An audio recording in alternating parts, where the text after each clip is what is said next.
2 साल हो गए थे, हम लोग बात कर रहे थे, रिलेशनशिप हो गया था, का देवर था। आप ही ने बोला कि अगर शादी के लिए हाँ करनी है तो मैं तब तुम्हारे घर आऊंगी, अगर तुमने नहीं करनी तो तुम्हारा रिश्ता ही खत्म। शादी की डेट वगैरह फिक्स हो गई थी। मैंने इसको देखा किसी और लड़की के साथ। कहीं बाइट देखा आपने? जी हाँ, उसने मुझे हर तरह की सपोर्ट दी थी घर में, तो मैं तुम्हें कुछ नहीं कहूँगा, लेकिन मुझे बीच वाली बात नहीं पता थी कि इसका रिलेशनशिप किसी और से भी चल रहा है। मम्मा को जाके मैंने बताया तो मम्मा ने फिर उनको घर में बुलाया कि हमारे साथ ये क्या आपने किया, हमारा कहीं मुंह दिखाने लायक नहीं छोड़ा। हम लोग क्या बोले कि हमारी बेटी में खराबी थी या आपके बेटे में खराबी थी। जब डेवो में आपने जॉब स्टार्ट की थी तो स्टार्ट में क्या मसले मसाइल आए थे? तो मुझे लोगों से बड़ा डर लगता था, हर बात पे रोना और गुस्सा करना, और किस वजह मुझसे से? कि लोग बड़ी बातें करते थे तो फिर मुझसे बर्दाश्त नहीं होती थी। लड़के भी तंग करते और नंबर देने की बहुत कोशिश करते। अस्सलाम वालेकुम नाज़रीन, वॉइस ऑफ पाकिस्तान के साथ मैं हूं आपका मेज़बान फैज़ान हैदर। नाज़रीन, मेरे साथ मैविश मौजूद है।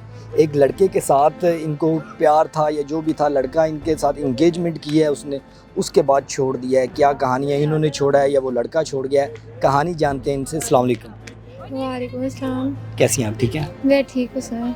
अच्छा, क्या वजह बनी, किस लड़के से आपकी इंगेजमेंट हुई थी? पहले थोड़ा सा उसके बारे में बताएं। सर, जिस लड़के से मेरी एंगेजमेंट हुई थी उसका नाम हुमैर था। हम दोनों बहुत खुश थे। 2 साल हो गए थे, हम लोग बात कर रहे थे, रिलेशनशिप हो गया था, लेकिन वो मेरी आप ही का देवर था। तो उसके बाद जब मैं इस शादी के लिए नहीं मानती थी तो उसने अपने घर वालों को मेरे घर भेजा, मेरी मम्मा को डराया धमकाया कि अगर इसकी शादी आप किसी और से करेंगे तो मैं इसको भी 6 गोलियां उतारूंगा और उसको भी। तो उसके बाद फिर मैंने डर के मारी हाँ की है। तो आप ही ने बोला कि अगर शादी के लिए हाँ करनी है तो मैं तब तुम्हारे घर आऊँगी, अगर तुमने नहीं करनी तो तुम्हारा रिश्ता ही खत्म। मैंने मजबूरी में आके फिर इससे मैंने एंगेजमेंट की हाँ की है। दिन पड़े हैं, मेरी शादी की डेट वगैरह फिक्स हो गई थी। तो उसके बाद जब मैंने इसको देखा किसी और लड़की के साथ। कैसे, मतलब लड़की के साथ कहीं बाइट देखा आपने? जी हाँ। अच्छा। तो मुझे मेरे देवर ने बताया था, कहता कि भाभी ये ना हुमैर किसी लड़की के साथ है। अच्छा। तो मुझे यकीन ही नहीं होता था। जब फिर मैंने खुद देखा है तो उसके बाद फिर मुझे खुद महसूस हुआ, मैंने कहा ये बात वाकई ही सच है।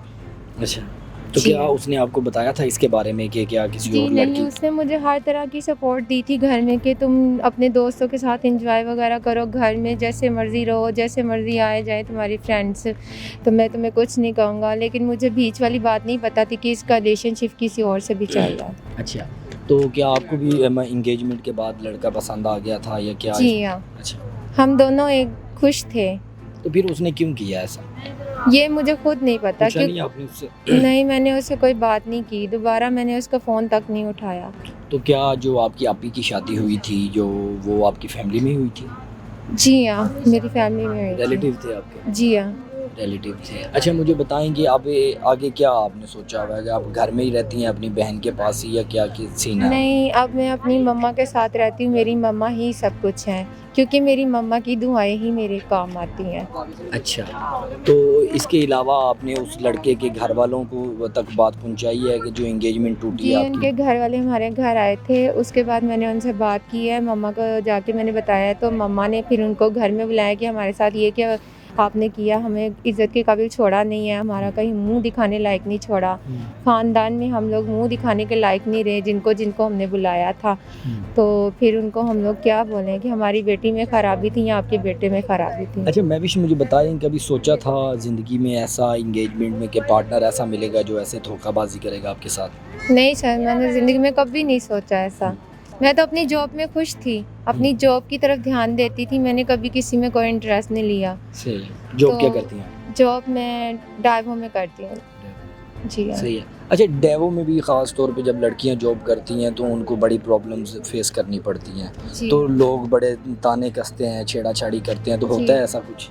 ऐसा होता है, लेकिन हम लोग भी मजबूर होते हैं, हमारी मजबूरी होती है, हम लोग इनसे बात नहीं करेंगे, इनको ऐसे बदतमीज़ी से बुलाएँगे तो ये फिर ज़्यादा सर पे चढ़ते हैं। जब हम लोग अपने एटीट्यूड में रहते हैं, इनको पता चल जाता है कि ये ऐसी नहीं है। अच्छा, मुझे बताएं कि इसमें और जब डेवो में आपने जॉब स्टार्ट की थी, तो स्टार्ट में क्या मसले मसाइल आए थे आपको?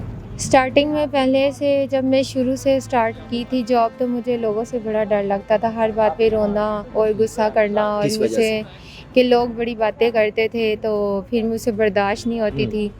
फिर एक सर बहुत अच्छे थे, उन्होंने मुझे बहुत सपोर्ट की है, तो उन्होंने बोला कि अगर तुम इस फील्ड में आ गए हो ना, इस महकमे में आ गए तो खुद को मार के ना इस फील्ड में चलो। अगर ऐसे चुप रहोगी ना तो लोग आपकी मजबूरी का फ़ायदा लड़के उठाएंगे। छेड़ाछाड़ी करते हैं? जी हाँ, लड़के भी तंग करते हैं और नंबर देने की बहुत कोशिश करते हैं। नंबर देने तो मतलब आप लोग ले लेते हो फिर नंबर? जी नहीं, हम नहीं लेते। अच्छा, सही है। अब क्या ज़िंदगी से क्या शिकवा है, क्या आगे आप सोचना चाह रही हैं? मैं यही कि मैं ज़िंदगी से बहुत तंग आई हूँ। तंग आई हुई हैं। जी। नाज़रीन, ये महविश मेरे साथ मौजूद थी। कहानी आपने सुनी है कि किस तरह लड़के अपने जाल में फंसाते हैं, और उसके बाद सबसे बड़ी बात ये है कि ये एक ऐसे इदारे में जॉब करती हैं जहाँ पर लड़कियों का सर्वाइव करना मुश्किल होता है। उसकी वजह ये है कि वहाँ पर स्टाफ भी मेल होता है और जो जिन लोगों को फेस करना पड़ता है वो भी मेल ही होते हैं। मेरी अपील है उन लोगों से, पाकिस्तानी अवाम से, लड़कों से, मर्द हजरात से ख़ुसूसन, कि खुदारा इस तरह का काम ना करें। आपके घर में भी माँ बहन बेटियाँ होती हैं, अपना नज़रों में हया पैदा करें ताकि आप लोगों की जो इज़्ज़तें हैं वो भी महफूज रह सकें। और ऐसी जो ख़वातीन होती हैं, जो लड़कियां होती हैं, उनको सपोर्ट करें, क्योंकि ये बहुत ज़्यादा मजबूर होती हैं तो घर से ये निकल कर इस तरह की जॉब करती हैं। इसी के साथ अपने मेज़बान को इजाज़त दीजिए। अपना ख्याल रखिए। अल्लाह हाफ़िज़।